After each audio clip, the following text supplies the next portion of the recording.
রোজকারের মতো আজকেও জীবনের কোনো রং পরিবর্তন হয়নি, আশা করছি কালকেও হবে না।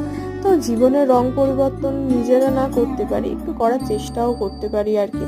জীবনের রং না পরিবর্তন হলেও আমি এই স্মৃতিগুলোকে ফেসবুকে বা ইউটিউবে রেখে দিই ভিডিও করে, তার একটাই কারণ আমি যাতে 2 বছর পরে গিয়ে দেখতে পাই যে হ্যাঁ, আমি এই দিনে এই কাজগুলো করেছিলাম। অ্যান্ড আমার গাছের যে নেশা, এই ক্লিপিংসগুলো ইউটিউবে রাখার মতো বেস্ট জিনিস আর কিছু হয় না। কি সুন্দর দেখেছো, মরা গাছটা থেকে পাতা বেরিয়েছে।